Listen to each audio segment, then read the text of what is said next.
नमस्कार। वीडियो को स्टार्ट करने से पहले कृपया आप मेरे चैनल को सब्सक्राइब कर लीजिए और जो साथ में बेल आइकन है उसको दबा दीजिए, जिससे कि सबसे पहले नोटिफिकेशन आपको मिले। कुकरेती नीलकंठ ज्योतिष में आपका फिर से स्वागत करता हूं। दोस्तों, आज का जो हमारा ज्योतिषीय टॉपिक है वो है कि हम कुंडली में जीवन साथी के बारे में कैसे गणना करेंगे। आज के समय में बहुत से ऐसे प्रश्न आते हैं क्लाइंट्स के, जो पूछते हैं कि जीवन साथी कैसा रहेगा। अगर किसी लड़की की कुंडली है तो वो पूछते हैं कि पति कैसा रहेगा। अगर किसी लड़के की कुंडली है तो पूछते हैं कि हमारी पत्नी कैसी होगी, कैसी रहेगी, क्या करेगी, उसका रंग रूप, वो जॉब करेगी, बिजनेस करेगी, या उसके साथ लाइफ कैसी रहेगी। तो दोस्तों, आज के हम इस वीडियो में जानेंगे जीवन साथी के बारे में कि जीवन साथी कैसे देखे, कहाँ से देखे और कैसा उसका नेचर होगा। तो आइए दोस्तों स्टार्ट करते हैं। जैसे कि एक ये जन्म कुंडली है, तो जो हमारी जन्म कुंडली का 7th हाउस होता है, सप्तम भाव, यहां से हम जीवन साथी के बारे में आकलन करते हैं, जीवन साथी के बारे में जानते हैं 7th हाउस से।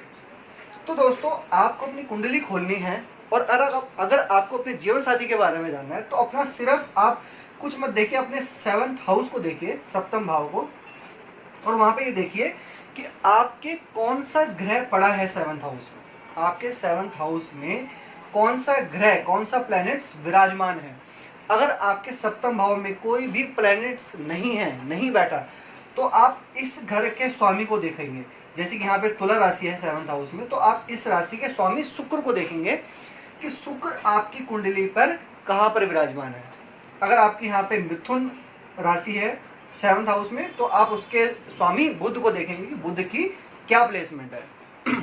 ठीक है दोस्तों, तो जैसे आपका 7th हाउस है, आपके 7th हाउस में मान लीजिए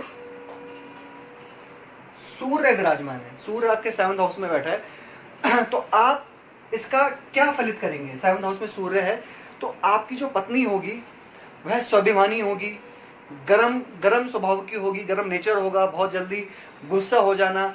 सूर्य एक नवग्रहों का राजा है, तो उसके राजा जैसा उनका नेचर होगा। अगर लड़की है तो भी यही होगा कि राजा जैसा उसका नेचर होना, सुनाना, एक इगोइस्टिक नेचर होता है, अपने आप में एक स्वाभिमान, अहंकार जिसको बोल सकते हैं, घमंड भी जिसको बोल सकते हैं, वो चीजें अगर 7th हाउस में आपके सूर्य बैठा है तो वो चीजें उनके अंदर रहेगी कि उनका मान सम्मान हो, वो किसी के भी झुककर किसी के सामने ना बोले, किसी की ज्यादा ना सुने, तो ऐसा उनका नेचर रहेगा।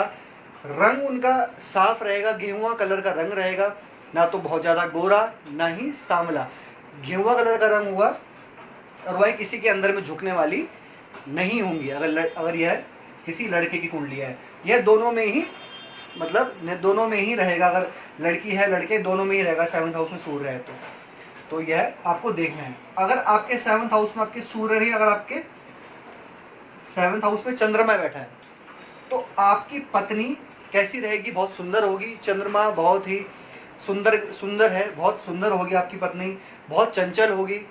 उनका जो मन है, उनका जो ध्यान है, वो एक भी जगह स्टेबल नहीं रहेगा।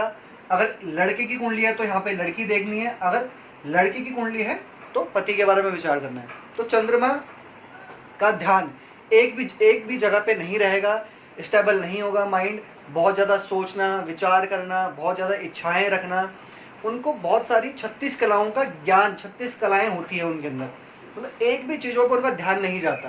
तो यह उनका ऐसा नेचर होगा। जिनका यहाँ पे 7th हाउस में चंद्रमा होगा, उनका ऐसा नेचर होगा। बहुत शांत स्वभाव की होंगी, बहुत चुलबुली होंगी, हर किसी से घुलना मिलना, फ्रैंक हो जाना, ऐसा उनका यहाँ पे नेचर रहेगा जिनके चंद्र 7th हाउस में होगा। अगर 7th हाउस में आपका मंगल बैठा है दोस्तों, मंगल, जैसे कि आपको बताया, मंगल एक अग्नि ग्रह, उग्र ग्रह। मंगल का काम है इंडिपेंडेंट, मतलब मंगल जो है वो उग्र स्वभाव का है, गर्म स्वभाव का है। जैसे सूर्य राजा है, मंगल सेनापति है। मंगल हर समय फाइट्स करने के लिए रेडी रहता है, हर समय। उनको ये कहना है कि आज इस गली मोहल्ले में, यहाँ पे इस नगर में लड़ाई चल रही है, तो मंगल वहां पे जाके सेनापति का काम करेगा। उसको नहीं पता कि किसने लड़ाई करी, किसकी गलती थी, वहां पे जाके मंगल सीधे अपना रोब दिखाएगा। मतलब मंगल का काम है अपना पराक्रम दिखाना। तो आपकी अगर 7th हाउस में मंगल है तो आपके पति या पत्नी का नेचर ऐसा रहेगा, उग्र स्वभाव का, और बहुत जल्दी जल्दी किसी भी बातों में बहुत जल्दी गुस्सा हो जाना, अक्कड़ दिखाना, अपनी एक इंडिपेंडेंट दिखाना, और वह एक उसके अंदर लीडरशिप क्वालिटी रहेगी। अगर 7th हाउस में मंगल बैठा है तो पराक्रम रहेगा, साहस रहेगी, ऊर्जा रहेगी, ऊर्जावान रहेगा वो। अगर आपका मंगल बैठा है, मंगल है तो भी उनका जो रंग है वह मतलब ठीक होगा, साफ होगा, और थोड़ी सी जो उनकी आंखें हैं वो थोड़ी सी रेड कलर की होंगी, मतलब उनकी आंखों में रोब दिखेगा, उनके फेस में भी आपको कहीं ना कहीं एक रोब दिखेगा अगर 7th हाउस में मंगल है दोस्तों। उसके बाद हम दोस्तों विचार करते हैं बुध ग्रह के बारे में। अगर 7th हाउस में किसी भी जातक या जातिका के 7th हाउस में बुध बैठा है, बुध एक नवयुवक है, बुध नवग्रहों में सबसे यंग माना जाता है, जिसे बच्चा भी कहते हैं। तो अगर आपके 7th हाउस में बुध है तो बुध का व्यवहार कैसा है, बातुनी, मतलब जो उनकी वाणी है, जो उनकी वे ऑफ टॉकिंग है बहुत अच्छी होगी। अपनी उम्र से कम लगने वाले होंगे, यानी कि वो यंग दिखेंगे, उनका रंग रूप अच्छा होगा, फेयर कलर होगा, और बहुत ही अच्छा स्वभाव होगा, बहुत ही फ्रैंकली बहुत अच्छे मित्र होंगे, मित्र उनके बहुत अच्छे होंगे, और मित्र के साथ भी उनका स्वभाव अच्छा रहेगा। और एक जैसे कहते हैं कि किसी को भी अपनी बातों में मना लेना, फ्रैंक कर लेना, किसी के साथ भी घुल मिल जाना, और किसी को भी पागल बना लेना, व्यवसायी दिमाग, जिसे कहते हैं कि हमारा दिमाग बहुत तेज है, बुद्धिमत्ता बहुत तेज है, तो वो है, यह सब रहेगी जिनके 7th हाउस में बुध है, उनके पति या पत्नी में, जिनके बारे में हम विचार करते हैं। तो बुध यह सब चीज़ देता है, मतलब व्यापारी होंगी, एक तरीके से बिजनेसमैन वाला उनका दिमाग होगा, तो ऐसा उनका जो है यहाँ पे नेचर रहेगा दोस्तों। अब हम दोस्तों विचार करते हैं बृहस्पति यानी कि गुरु ग्रह के बारे में। गुरु जो ग्रह है ये देवगुरु बृहस्पति हैं। अब 7th हाउस में गुरु है तो आप ये कह सकते हैं कि आपकी पति और पत्नी कैसी होगी, ज्ञानी, ज्ञानवान, मतलब ज्ञानवान होगी। अपनी चाहे उनका उम्र चाहे कितनी भी होगी, लेकिन अपनी उम्र से ज़्यादा बातें करना, जैसे बड़े बूढ़े लोग ज्ञान देते हैं वैसे ज्ञान बांटना, धार्मिक आध्यात्मिकता में पढ़ने वाले इंसान, वो सब चीज़ें उनके अंदर रहेगी। बैंकिंग सेक्टर, जैसे आप दस्तावेज कह सकते हो, लिखावटी कह सकते हो, डॉक्यूमेंट कह सकते हो, तो उनमें उनको रुचि रहेगी। अपनी एज से थोड़े से वो ज़्यादा दिखने वाले होंगे, बहुत शांत स्वभाव होगा, अच्छा नेचर होगा, बहुत क्लीन चिट होंगे, कोई भी चीज़ें बुरा नहीं करना, ना बुरा बोलना, बुरा बोलेंगे तो पहले सोचेंगे, अगर बुरा बोल दिया तो उसके बाद उस चीज़ को रियलाइज करेंगे। मतलब गुरु आपका अगर 7th हाउस में बैठा है तो आपके पति पत्नी का नेचर अच्छा रहेगा, मतलब बहुत ज्ञानवान होंगे और बहुत ज्ञानी होंगे, बहुत धार्मिक होंगे, किसी भी चीज़ों में फाइट्स नहीं करने वाले, इन चीज़ों से दूर रहने वाले, गुस्से से दूर रहने वाले, फाइट से दूर रहने वाले होंगे, और समझदार होंगे अगर गुरु आपके 7th हाउस में है तो दोस्तों। अब हम बात करते हैं शुक्र ग्रह। शुक्र दैत्य गुरु है। शुक्र भी आप यह कह सकते हो कि शुक्र भी बहुत ज्ञानवान है, जैसे हमारे गुरु हैं वैसे ही शुक्र बहुत ज्ञानवान है। लेकिन शुक्र में बहुत सारी कलाएं हैं, जितने भी हमारे भोग विलास ऐश्वर्य, जितनी भी ब्यूटी से चीज़ें आती हैं, सुंदरता से चीज़ें आती हैं, रिलेटेड चीज़ें होती हैं, वो सब हम शुक्र से आकलन करते हैं। जो भी लग्जरी लाइफ होती है, एक हमारी बहुत ही अच्छी लाइफ देखी जाती है, वो हम शुक्र से देखते हैं। तो अगर 7th हाउस में शुक्र है तो आपकी पति या पत्नी सबसे पहले बहुत ही अट्रैक्टिव होंगी, दिखने में बहुत सुंदर होंगी, बहुत स्मार्ट पर्सनैलिटी होगी, आंखें बहुत अच्छी होंगी, और उनकी ऐसी पर्सनैलिटी होगी कोई भी देखकर उनको अट्रैक्ट हो सकता है।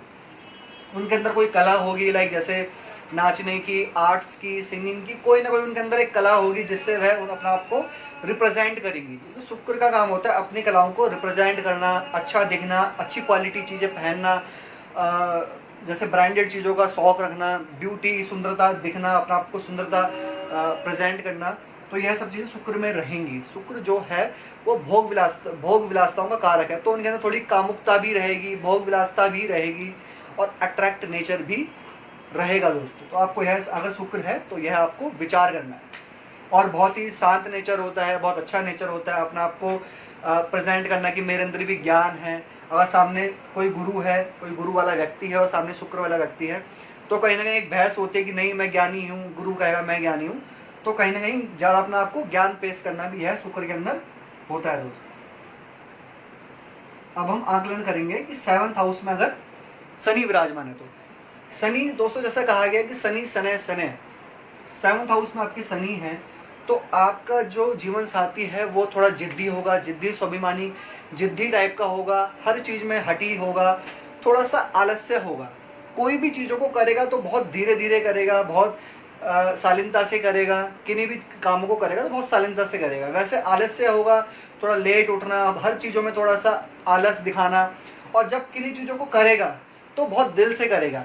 न्यायाधीश होगा, न्यायकर्ता होगा, मतलब किसी भी चीजों में न्याय दिखाना। अगर कोई चीज गलत है तो उन चीजों को ठीक करना, ठीक बोलना, सही जगह पर बोलना, ऐसा उनका यहाँ पे नेचर बिहेवियर होगा आपके जीवन साथी का। अगर 7th हाउस में शनि है तो शनि न्याय करता है।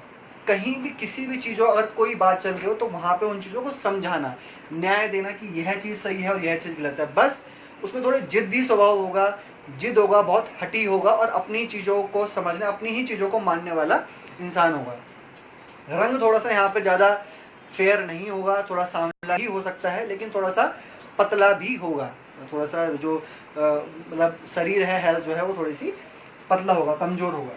तो आइए दोस्तों अब जानते हैं इसके बाद राहु के बारे में। राहु दोस्तों जैसा आपको पता होगा, राहु जो है वो छाया ग्रह है। राहु और केतु जो है वो हमारे छाया ग्रह। तो में अगर यहाँ पे राहु और केतु विराजमान हो तो सबसे पहले आपका जीवन साथी थोड़ा सा रहस्यमयी होगा, जैसा दिखता है वैसे नहीं होना, बहुत सारी चीजों का, कलाओं का अपने अंदर दिमाग में बैठना, यानी कि बहुत तेज होना। मतलब जैसे अगर मान लो 10 लोग सामने खड़े हैं तो राहु उन 10 के बातों को अपने दिमाग में घुसा लेगा और अपने माइंड में फिट कर लेगा कि मुझे क्या समझना है। बहुत तेज होता है लेकिन वो उन चीजों को दिखाता नहीं है। थोड़ी सी अकड़ भी होती है राहु के अंदर, गैर परंपरावादी काम करेगा, उसका नेचर थोड़ा सा जो लोगों से थोड़ा सा हटकर होगा। आपके जो जीवन साथी ऐसे होंगे जैसे जो लोग काम कर रहे हैं उन लोगों से हटकर काम करना, उन लोगों से हटकर बोलना, अपनी चीजों को दौड़ाना, अपने माइंड को काम पे लगाना, थोड़ा सा भ्रम होना, कंफ्यूज्ड टाइप के आपके पति या पत्नी रहेंगे, थोड़े कंफ्यूज्ड रहेंगे, उनका दिमाग थोड़ा भ्रमित रहेगा, भ्रम में जल्दी आ जाएंगे, दूसरों की बात पे जल्दी आ जाएंगे और दूसरों को अपनी बात पे जल्दी कर भी लेंगे। मतलब इनका काम होता है भ्रमित होना और भ्रमित करना। राहु और केतु, केतु रहेंगे थोड़े मिस्टीरियस होंगे, थोड़े धार्मिक भी होंगे, लेकिन थोड़े चिड़चिड़े स्वभाव के रहेंगे। राहु जो होता है यहाँ पे थोड़ा इरिटेशन करता है और मैरिड लाइफ में भी थोड़ा इरिटेशन, फ्रस्ट्रेशन करता है दोस्तों। अब दोस्तों ये तो हमने जान लिया नवग्रहों के बारे में कि आपके यहाँ पे 7th हाउस में कोई भी नवग्रह हो तो कैसा उनका रंग रूप और कैसा उनका स्वभाव रहेगा। अब मैंने एक एक ग्रह के बारे में बताया। अब सपोज मान लो मैंने सूर्य बताया, यहाँ पे सूर्य आपके 7th हाउस में, मान लीजिए सूर्य के साथ में यहाँ पे राहु भी बैठा है, चंद्रमा बैठा है। सपोज मान लो सूर्य के साथ यहाँ पे चंद्रमा बैठा है, तो दोनों का नेचर कहीं ना कहीं यहाँ मिक्स हो जाएगा कि उनका नेचर थोड़ा सूर्य जैसा भी होगा, गर्म भी होगा, थोड़ा सा उग्र स्वभाव भी होगा और थोड़े से एटीट्यूड भी रहेगा, राजा वाली थोड़ी उनकी आदतें होंगी। अगर चंद्रमा भी साथ में बैठा है थोड़ा सा उनका नेचर भी हो जाएगा, थोड़ा मन चंचल बुद्धि भी रहेगी, इधर उधर भागना, मन को स्टैब्लिश नहीं करना, और पानी ज़्यादा पीना, पानी चीज जो जैसे जलीय चीज़ें हैं उन पर ज़्यादा ध्यान लगाना, और ये सब चीज़ें उनके अंदर रहेंगी। कला रहेगी उनके अंदर, थोड़ा कलात्मक व्यक्ति रहेंगे और सूर्य चंद्र में। तो आपको ये देखना है कि सूर्य के साथ जैसे कोई भी ग्रह बैठे हैं तो साथ में कौन बैठा है, 2 ग्रह बैठे हैं तो दोनों ग्रहों को मिला के आपको देखना है कि उनका स्वभाव वैसा रहेगा। ये तो हमने बताया दोस्तों 7th हाउस में बैठे ग्रह। अब जैसे मान लीजिए कि सप्तमेश, अब हम देखेंगे उस घर के स्वामी को, कि मान लीजिए आपका सप्तमेश, इस घर का स्वामी शुक्र अगर आपके 2nd हाउस में बैठा है सप्तमेश, तो आपकी पत्नी जो होगी वह धन कमाने वाली होगी। आपको शादी के बाद आपका धन संचय होगा, आपको मतलब आपको आपके धन सेविंग्स बढ़ जाएंगी, आपकी पत्नी भी कोई धन कमाने वाली होगी, क्योंकि जो सप्तमेश होती है वो हमारा जीवन साथी होता है कि वह कहाँ पे जाके विराजमान है। तो दोस्तों आपको वो भी देखना है, सप्तम भाव और सप्तमेश। अगर मान लो आपका सप्तमेश शुभ भाव में बैठा है शुक्र, तो यानी कि आपके जीवन साथी को सारे सुख सुविधाएं मिलने वाली हैं। आपके जीवन साथी को अच्छी तरीके से सुख सुविधाएं मिलेंगी, लग्जरी लाइफ वह जिएंगी शादी के बाद। शादी में उनकी जो वैवाहिक जीवन है वह अच्छा रहेगा अगर आपका सप्तमेश सुख भाव में बैठा है तो, और आपके लिए भी वह एक सुखी जीवन रहेगा। अगर आपका सप्तमेश 5th हाउस में बैठा है, सप्तमेश दोस्तों आपका कोई भी हो सकता है यहाँ पे राशि के अकॉर्डिंग, आपका सप्तमेश अगर 5th हाउस में बैठा है तो आपका जो जीवन साथी है वह बहुत उदारता होंगे, बहुत धार्मिकता होंगे, बहुत प्रेम रहेगा उनके अंदर, आपसे भी वह बहुत प्रेम करेंगे। हो सकता है बहुत अच्छी फैमिली के हो, बहुत पढ़ाई लिखाई वाली फैमिली के हो, स्टडी उनकी बहुत अच्छी रहेगी, पढ़ाई उनकी बहुत अच्छी रहेगी, और वो टीचर भी हो सकते हैं, उनकी बुद्धिमत्ता बहुत अच्छी होगी और वह कोई टीचर या किसी डॉक्यूमेंट्स बैंकिंग सेक्टर में जॉब भी कर सकते हैं। अगर दोस्तों आपका सप्तमेश 6th हाउस में पड़ा है, तो जब सप्तमेश 6th हाउस में है तो 6th हाउस हम नौकरी देखते हैं, तो आपकी जो जीवन साथी है वह नौकरी करने वाली भी होगी। हो सकता है आपका सप्तमेश जैसे 6th हाउस में है तो उन पे रोग भी हावी रहेंगे, मतलब थोड़ी हेल्थ इश्यूज भी रहेगी उनके अंदर। कुछ हो सकता है कि वो छोटे मोटे उन पे ऋण भी लगे हों, जैसे ऋण लोन वोन लेते हैं, तो वो आपको शादी के बाद वो सब चीज़ें आप पे लग सकती है, लेकिन वह थोड़ी सी नौकरी, मतलब वह नौकरी करने वाली भी रहेंगी। अगर आपका सप्तमेश दोस्तों 8th हाउस में है,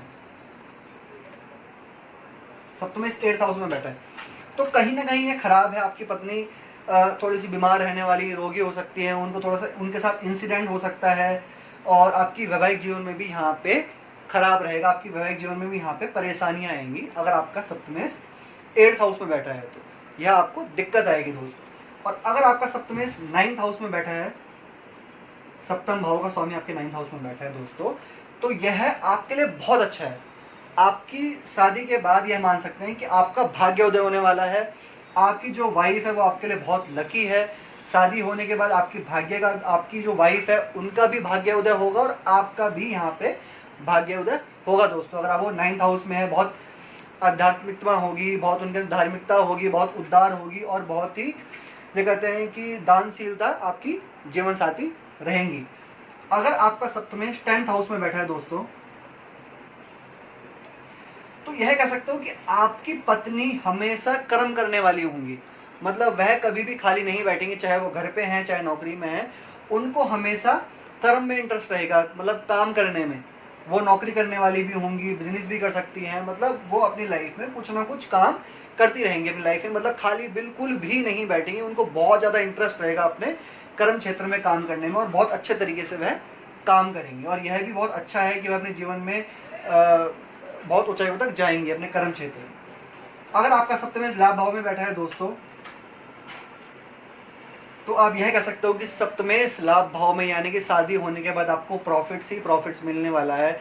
यानी कि जो आपकी पत्नी आई है, जो आपका जीवन साथी आया है, वह एक तरीके से आपके लिए लाभ ही लाभ लेकर आया है, आपके लिए प्रॉफिट लेके आया है। चाहे वह आपके लिए खुद प्रॉफिट लेके आए या शादी के बाद आप प्रॉफिट कमाओ, लेकिन आपको प्रॉफिट दोस्तों यहाँ पे मिलेगा अगर आपका सप्तमेश लाभ भाव में। उसके बाद दोस्तों आपका सप्तमेश अगर 12th हाउस में बैठा है, तो जैसे कि 12th हाउस हमारा होता है संज्ञा सुख का, हमारा 12th हाउस जो होता है वह लॉस होता है, वह स्थान होता है। तो सप्तमेश अगर आपका 12th हाउस में बैठा है, तो जैसे कि मैंने बताया था कि 8th हाउस में, वैसे ही आपका 12th हाउस में यहाँ पे यह खराब माना जाता है। 12th हाउस में बैठा है तो हो सकता है कि उनका अट्रैक्शन किसी और के साथ भी हो, गुप्त लगाओ किसी और के साथ भी हो। जरूरी नहीं है कि हो, आपको और भी ग्रह देखने पड़ेंगे साथ में। ऐसा नहीं कि सप्तमेश आपका 12th हाउस में बैठा है तो वह किसी का गुप्त लगाव में ही होंगी, पर एक नॉर्मली है कि सप्तमेश 12th हाउस में बैठा होता है तो थोड़ा सा शादी वैवाहिक जीवन में परेशानियां आती हैं। कुछ चीज़ें ऐसी होती हैं जो वो अपने पति के साथ शेयर नहीं करती, शेयर सुख में बैठ जाती हैं, तो कुछ लॉस होता है, उनको किसी चीज़ का लॉस होता है, या पति का भी लॉस होता है, खर्चे ज़्यादा होते हैं वैवाहिक जीवन के बाद। तो यह सब चीज़ आपको दोस्तों देखनी है। अब दोस्तों जैसे कि मैंने आपको ये सारे पॉइंट्स बताए, सप्तम भाव में जो ग्रह बैठे हैं उनके सप्तमेश जहाँ बैठा है दोस्तों, लेकिन बेशर्त आपको यह चीज़ जरूर देखनी है कि सप्तमेश मान लो भाग्य में बैठ गया तो यह भाग्य चमका देगा, वो तो है क्योंकि एक सूत्र है, लेकिन साथ में कोई पाप ग्रह नहीं होना चाहिए, पाप ग्रहों से दृष्टि नहीं होना चाहिए, यानी कि आपका जो सप्तमेश है वो कहीं भी बैठे निर्बल नहीं होने चाहिए, वो तब आपको फल देगा। जैसे मैंने आपको कहा कि सूर्य आपका, जैसे मान लो यहाँ पे चंद्रमा बैठा है तो बहुत अच्छा है, चंद्रमा सुंदर होगा, यह सब होगा, लेकिन चंद्रमा अगर पाप ग्रहों से पीड़ित है, राहु के साथ बैठा है, शनि के साथ बैठा है, तो वह फिर कैसे अच्छा फल देगा। शनि के साथ बैठा तो यानी कि वो उनको मानसिक तनाव रहेगा, राहु के साथ बैठा तो वो भ्रमित रहेंगी, डिप्रेशन में रहेंगी। तो आपको कॉम्बिनेशन भी दोस्तों चेक करना है। जो मैं आपको बताया ये तो आप नॉर्मल एक सूत्र है जो आपको चेक करना ही है, अपनी कुंडली में देखना ही है, बाकी आपको कॉम्बिनेशन में देखना है। और आप कोई भी प्रश्न हो तो हमसे दोस्तों पूछ सकते हैं, हमसे कांटेक्ट कर सकते हैं दोस्तों। धन्यवाद।